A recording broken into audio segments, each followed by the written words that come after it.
This year, 1.4 million students are applying to college for the first time, but navigating the financial side of higher education can be overwhelming. That's where we come in. From filling out the FAFSA to managing loan repayment after graduation, we're here to simplify the process and set you up for success. Up first, everything you need to know about applying for federal student aid so you don't leave free money on the table.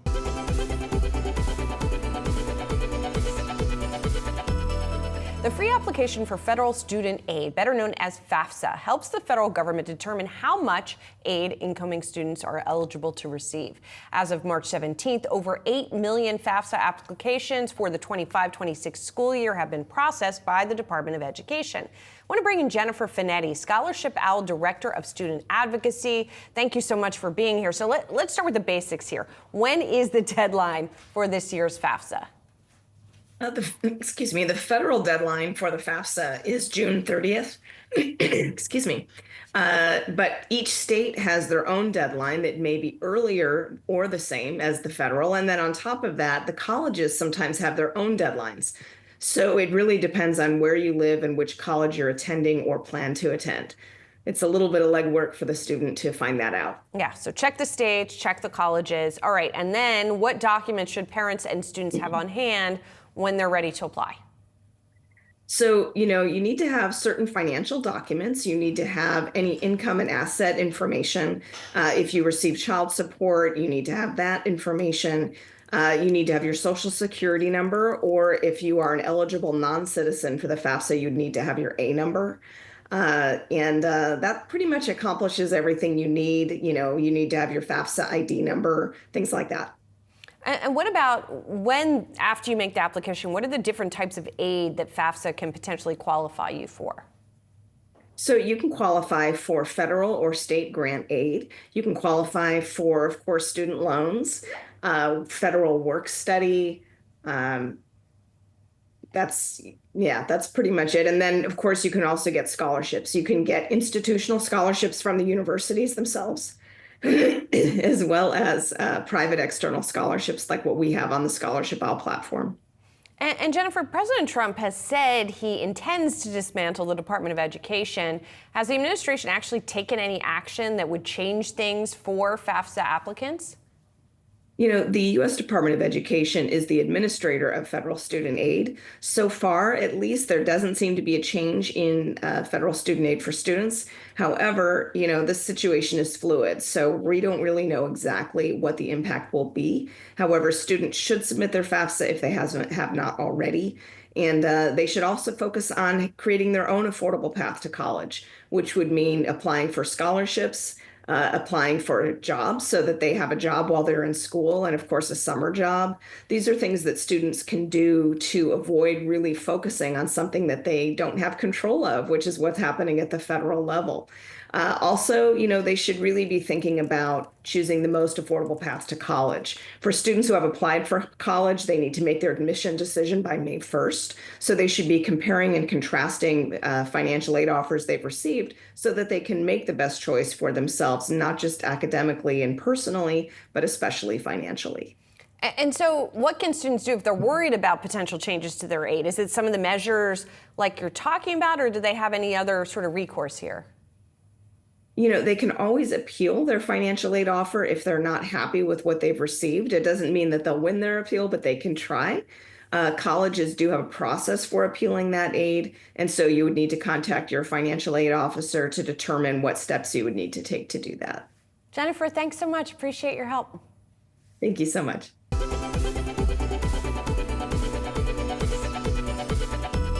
According to the Common App, which processes applications for over 1,000 colleges and universities, the number of college applications increased about 6% from the same time a year ago. The number of total first-time applicants ticked up by about 4% for a total of about 1.4 million. And those students will soon be receiving acceptance letters and their financial aid offers. Here to help break down what they need to know is Jack Wang, Innovative Wealth Advisory Group College Planning Strategist and Wealth Advisors. So when those acceptances start rolling in, how can parents and students figure out how much each offer is worth, Jack, and weigh them on a relative basis? Each offer, parents need to really look at the numbers closely. It can be very confusing, especially because sometimes schools only put on what are called direct costs, which are things like tuition fees, housing, and food. But other schools will include those direct costs as well as indirect costs, such as like books, miscellaneous transportation. And so you want to make sure you're doing an apples to apples comparison because sometimes those costs can vary significantly by thousands of dollars. So there's the types of costs that people need to think about, and there's also the types of loans that students might be offered. You have federal subsidized loans, you have federal unsubsidized loans, and then Parent Plus loans. So talk to us about the biggest differences between those. Yep. So the federal subsidized loans or sub loans, and federal unsubsidized loans or unsub loans, those are to the student themselves, right? So the parents do not have to co-sign for those. Those are just to the student. And the differences between those two loans are just that the unsubsidized loans accrue interest while the student's in school, whereas the subsidized loans, the interest is waived. So effectively, it's a 0% loan while the student's in school. And so if you qualify for that, that's the best one to get, obviously that's the best one to get because it's basically 0%. On the other hand, Parent Plus loans are always unsubsidized, meaning that they do accrue interest while the student's in school. But the Parent Plus loans are to the parent, right? And this is one of the most important points I want to emphasize is that the parent is the borrower, not the student. And so for some reason, the parents are trying to make the student pay. The student's actually not legally obligated to pay on a Parent Plus loan because they are to the parent, not to the student. That is very important to know for sure as someone whose kids are going to be heading to school in the next few years. What about the difference between private and public loans, Jack? So what I like to say is private loans are through various banks, credit unions, different national lenders, and there's plenty of them around. But private loans offer a lot of options up front, whereas federal loans provide all the options on the back end. So for private student loans, the difference is people can choose who the borrower is. For example, it could be the parents, or it could be the student with the parents co-signing. They have their choice in terms of interest rate, fixed or variable. They have their choice of repayment options. For example, you can do interest, no payments during school, interest only, or fixed payments, full payments, I should say, during school. But they carry fewer the legal protections. So there are no income-driven repayment plans and no forgiveness programs. Now, on the other hand, federal loans, everybody gets the same terms up front, right? No matter how good or bad your credit is, everybody gets the same terms.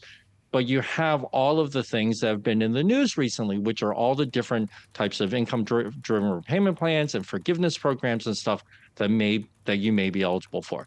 And so really the difference between two loans is, do you want your choices on the front end or do you want your choices on the back end?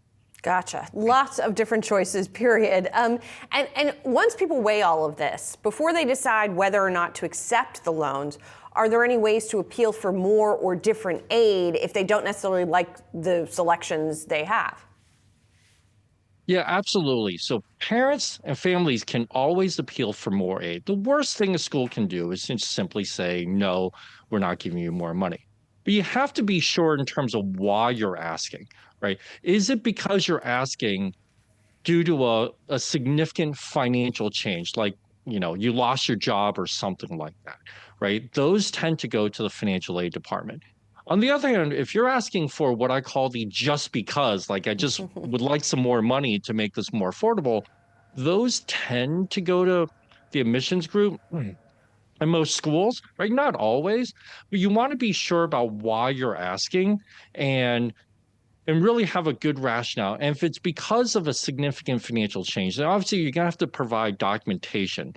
And the other point on this is it has to be something that has already happened. So, for example, if someone got notice that they're going to be laid off 6 months from now, that's not sufficient reason versus someone who has already been laid off, where that obviously would be more of a basis for the appeal. Jack, really helpful information. Thank you so much. Thanks for having me on. Appreciate it.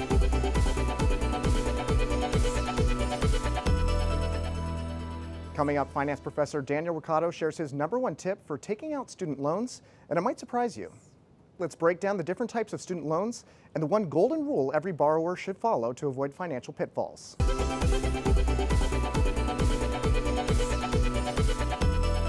According to the College Board, current college students are spending an average of just under $3,000 per month and about $26,000 for a 9-month school year. Joining us now is Daniel Ricardo, University of San Diego finance professor, credible money coach, and personal finance expert. So, Dan, thank you so much for being with us, first of all.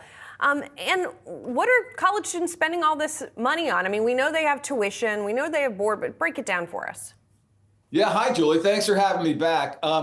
It's a lot different now than it was when we were in school, I think, So first of all, obviously, everything's just so much more expensive because of inflation and whatnot. And what we're seeing is that college students spend about half of their monthly budget on housing, whether that be on-campus housing or off-campus housing. So that's a big chunk right there. About 30% of it goes to transportation, food costs. You got to feed those kids in college, right? And listen, they want avocado toast, not ramen noodles. So that's gotten more expensive as well. Transportation, cell phone travel, that kind of makes up the other 20%. But all in all, no matter how you look at it, Julie, it's pretty expensive. So the loans and grants and all of the monies in financial aid that these kids are getting, are there requirements, are there limits on what they can actually spend those funds on? Yeah, good question. We have to draw the distinction. There's two types of loans, as you know, Julie. There's private and federal. Now, most students go with the federal student loans. Everyone qualifies for a federal student loan. Whether you're Elon Musk's child or one of my middle-class kids, you qualify for a federal student loan. You're capped annually on how much you can receive from the federal government. And you have pretty broad definition of what you can use it for. Education-related expenses, tuition, room, board, transportation, a computer, for example. An energy drink can qualify. Keg party, probably not. So you have to use it for technically expenses related to your college experience. That's kind of amazing. Energy drink, right? If you're staying up all night studying, I guess, and you can justify the expense that way. And what are your tips for incoming students who might be worried about their finances?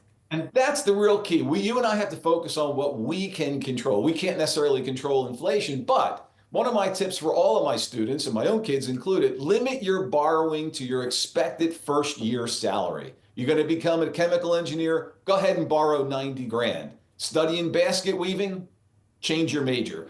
Ignore the sticker price. As you know, there's the sticker price at the schools. But the big schools with expensive sticker prices are also the most generous schools when it comes to scholarships and financial aid. So forget the sticker price, apply, and let's see what the school comes up with. Work part-time, that's the key. And it also, by the way, adds to your resume, your skill set. The best way to pay for college, have somebody else pay it for you. You can work part-time at Walmart, part-time at Starbucks, and they'll pay for college, right? So check out those employer paid benefits. And finally, Julie, something I call the 2+2 strategy. 2 years community college, especially for those students, those young adults that are not really quite sure about college yet, right? So it's a low cost, low impact way to figure out if this is really for you. 2 years there, 2 years to a regular 4-year college. You'll come out with a 4-year college degree and you'll save a boatload of money. Yeah, and Dan, it feels like community college is getting a lot more sort of acceptable as college has gotten a lot more expensive. So that makes a lot of sense for people. Thank you so much. Appreciate it. Thanks, Julie. Take care. You too.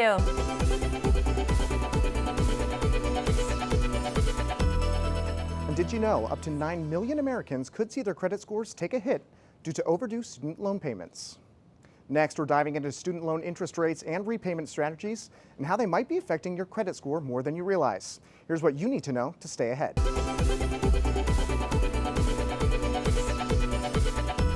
Today, we're narrowing in on interest and repayment. A report from the New York Fed estimated that as many as 9 million Americans could see their credit scores lower due to overdue student loan payments. Joining me now in studio with more on how borrowers can avoid joining that group is Peter Granville, the Century Foundation Fellow. So, Peter, obviously there's been a change in the past 5 years that's now changing again. So how do we get here to this situation? Yeah, so federal student loan borrowers had about 3.5 years in which they did not need to make federal student loan payments. On top of that, there was one more year in which the consequences of not making your monthly bills were not as severe.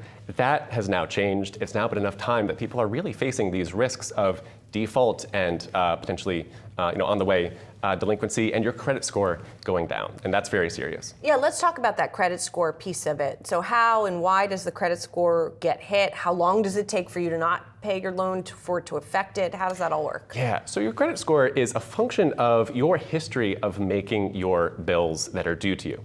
So if you are not making your monthly student loan payment for 90 days or more, that's when that information is going to go to these credit agencies. That's when potentially your credit score is going to go down as a result. That's going to make it harder to borrow more money in the future. So auto loans, mortgages, getting those things are complicated enough, so don't make it more complicated by missing a federal student loan payment, which you could potentially make. And so if you're a new grad who are just finishing their education, how long do they have before they have to get on it and start repaying? Yeah, so the idea is you're taking out a student loan to get a good job, which will help you, have a good livelihood, have a good life, and also pay off your student loans. So these loan programs have grace periods in which it's about 6 months very often where you're getting that good job. A lot of people, especially right now, are finding that can be kind of tough. And so if you are at the end of that grace period and realizing, oh, actually, I'm not quite as ready as I thought to make that monthly payment, you do have options. So you can talk to your servicer about a deferment, especially if you have things like medical expenses that are very high right now. But also, you can look for income-driven repayment plans. The website of the Office of Federal Student Aid has a calculator where you can put in your own personal information and find out what plan is going to be best for you. That can lower your monthly payment based on your income and family size. And how do you find out what your loan rate is? And can you also renegotiate that rate in some cases? Yes, so you want to find out who your servicer is. They have all of the information about that. The way to find out who your servicer is through the Office of Federal Student Aid website. Again, find your FSA ID from when you filled out the FAFSA and got this whole process started, and then log into that website. That's a lot of steps. This can sound very confusing. I remember I was 23 years old, fresh out of grad school. I was getting emails from what turned out to be my servicer, and I didn't know it was my servicer. So I sort of ignored a couple emails, and only once I clicked on it did I realize, oh, they have my loan, I owe them money. Right. So it's a really important thing just to get those details. It's okay if this is overwhelming. It's okay to be naive, just like I was when I started out. But we really have the threat of delinquency and default happening right now for a lot of borrowers. And so it's a really good time to get that key information from your servicer. And just quickly, what's the best way you would get, or what's a good source of information on all of this stuff? Yeah, so right now the Office of Federal Student Aid, they're the ones in the Department of Education who oversee this. There's a lot of turbulence at the federal level, Yeah. and so you want to make sure that you are leveraging all the resources you can, save documents, and also make sure that you're not going to be scammed. There's going to be a lot of change at the federal level, so make sure you're not victim to identity theft or people trying to convince you that you owe them money that you actually don't. Be very vigilant about getting all the information you need. That is a great point. Peter, thank you so much. Appreciate it.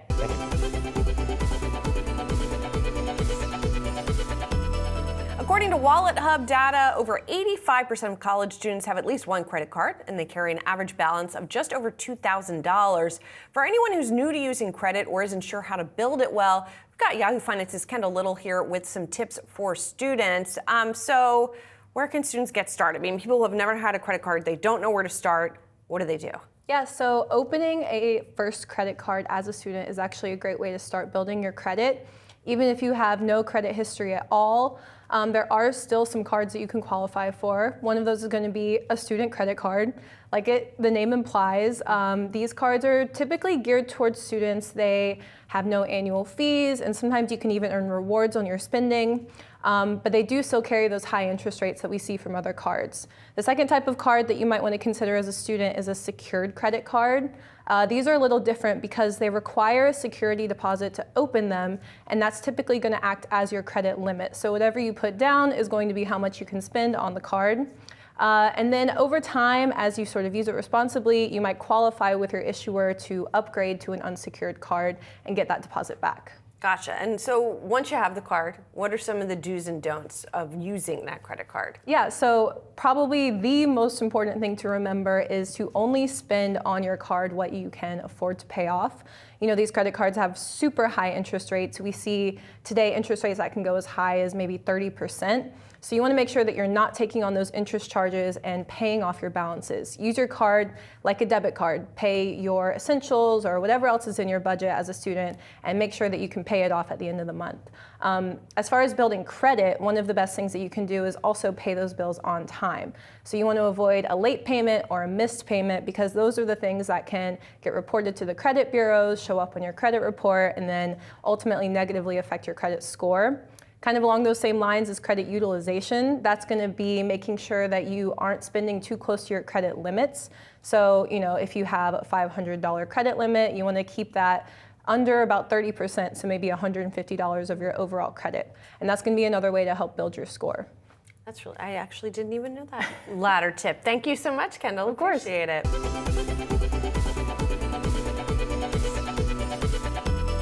Thanks for watching. Keep it locked in on Yahoo Finance for the latest updates and expert insights on navigating your financial future.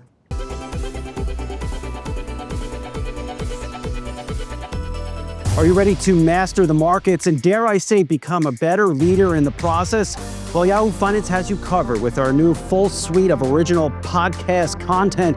Whether you're a seasoned investor or you're just starting your financial journey, we offer invaluable market insights and strategies to help boost your portfolio, build your wealth, and make you a successful investor. The podcast that will make you a smarter investor. Welcome to Stocks in Translation. I'm your host, Jared Blickery. Welcome to Financial Freestyle. Hi, I'm Bob Powell, and welcome to Decoding Retirement. Welcome to Living Not So Fabulously. Welcome to Trader Talk, the podcast that dishes out the market straight up. Welcome to Yahoo Finance Sports Report. Welcome to Word Money. I'm Patrick Murphy. And I'm Dan Coons. From Wall Street to Main Street to the C-Suite, we are your daily lifeline, because behind every great investor is Yahoo Finance. Join us on yahoofinance.com, the Yahoo Finance app, or wherever you get your podcasts.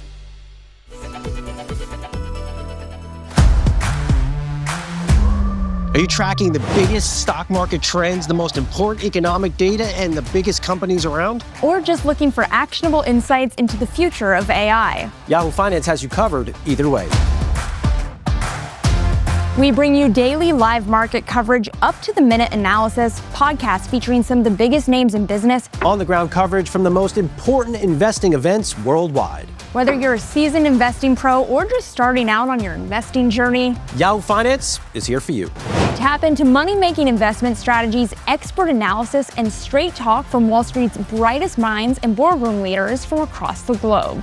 Mark Cuban, great to have you on the show today. We're here with Jensen Huang, NASDAQ Chair and CEO, Adina Freeman. Boston Fed President Susan Collins. Your daily destination to actionable financial information with unbeatable context. Don't miss out. Catch us on the Streaming Now section of yahoofinance.com on all major streaming and podcast platforms.